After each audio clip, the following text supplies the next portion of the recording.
It's no secret that these days we are absolutely inundated with information. There's so much information for us to choose from, for us to engage with, that it can almost become exhausting. It can almost become impossible at times to sift through the so many different perspectives as to what's going on out there.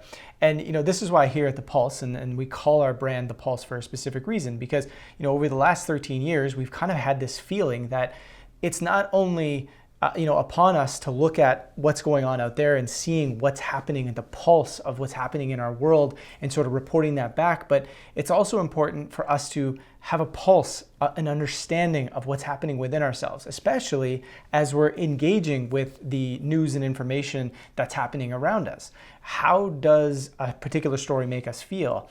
What is triggered within us when we might hear something that bothers us? What's going on? What story is that playing upon within our own ideas, within our own belief system, within our own ideology? Why is it that we become so attracted to just those who agree with us, and also at the same time just want to fight perhaps with those that disagree with us? Why do we see such a breakdown perhaps in the amount of sort of good faith communication that's happening? We're not seeing people want to really understand each other's views that much. I mean, some of us, of course, are trying to do that, but a lot of us just want to kind of point and blame and see this position where I don't want to show up and have this deep sort of, good faith, empathetic communication with somebody about a particular issue. What's going on there? Why are we in that position as a culture? Why are we in that position as a society? And we've formulated our media over the last 13 years to try and welcome and try and bring awareness to this idea that what is our state of being? What is our state of body? What is our state of attention, of our state of awareness when we are engaging with news and media? Because news and media is something that tells us a lot about what policy we're going to align with. It tells us a lot about what decisions we're going to make in life. It helps us understand how we make sense and provide purpose and meaning to the things that are happening in life.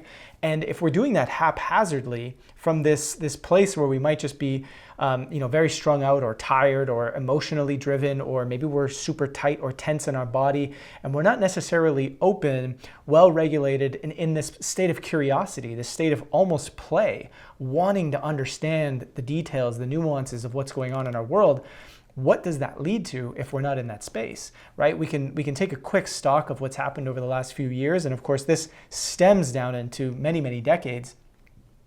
How has this worked out for us? How has it worked out for us to kind of be in this position where we're hyperpolarized all the time, where we're not wanting to understand deeply other people's views and perspectives? Are we moving things forward in a meaningful way, or are we becoming more divided? Are we becoming more fractured in our ideas?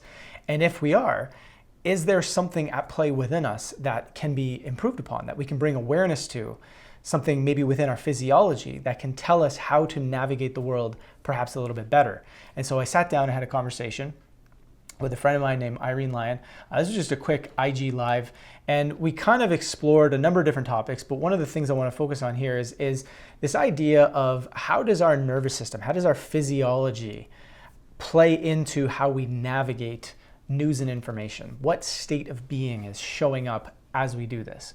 Have a look at the clip. I think that, that's where monitoring your physiology is really important. I caught a question a while back that someone said, will this lead to burnout? And the answer is yes. Like, if we are not listening to our impulses and our physiology, and we don't realize that we've just spent, I'm going to be, minimal, 20 minutes looking at Instagram at all the horrific things occurring in the world, there's a problem.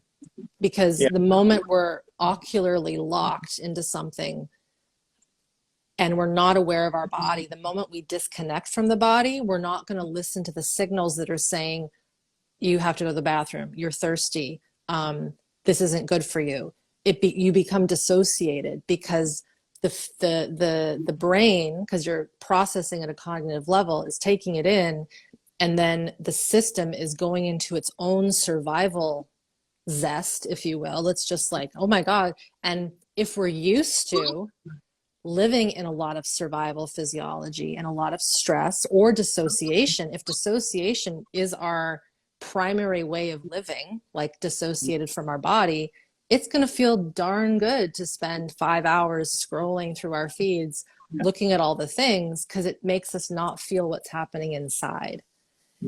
And that's the part that we have to be really careful with, because that's where we miss our cues.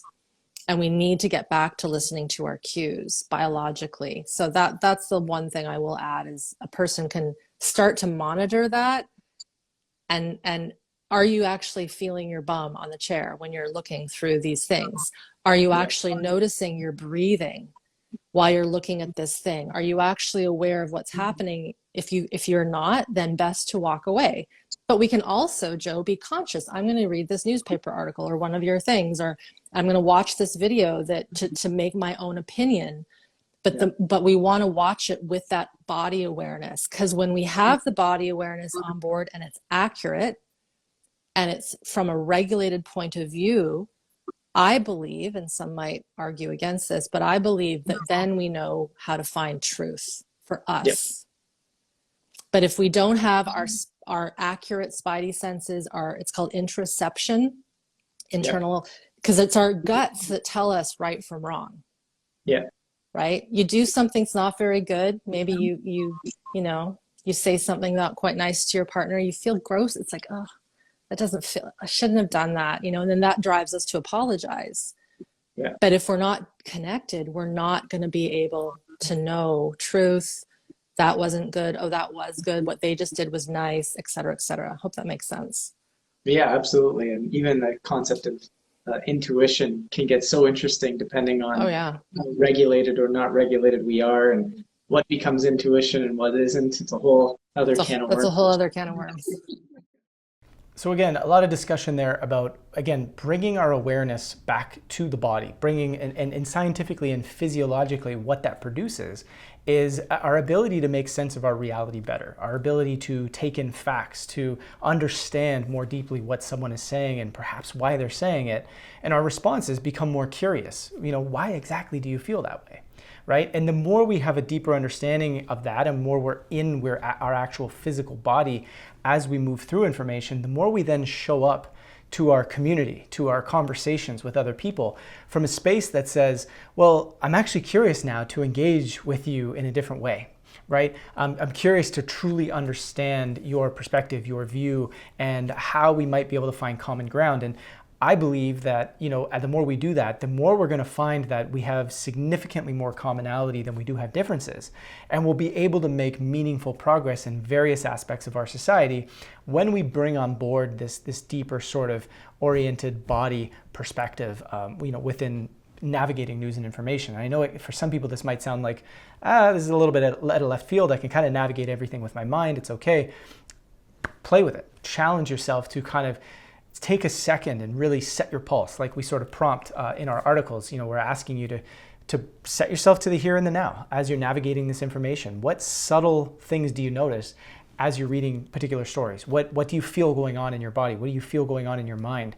Where are you challenged? Where are you wanting to look deeper? Where is your curiosity leading you, right? That's kind of the purpose of a lot of this kind of stuff. For those that want to dive into this a little bit more deeply, you can check out Irene's work at irene.com.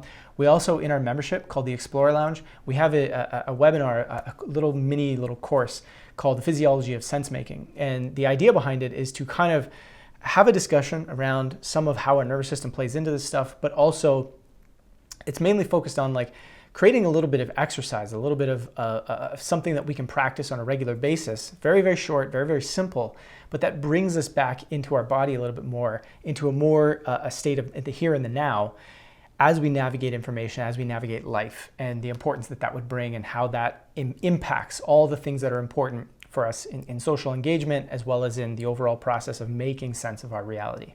So thanks so much for tuning in. And again, thanks so much for being here on this channel. We're really trying to do something new and unique here with our work over the past while. And we think this is an important kind of, I guess, a revolution or evolution, if you will, in news and media that will bring about a better world. So be sure to subscribe and share this video with other people.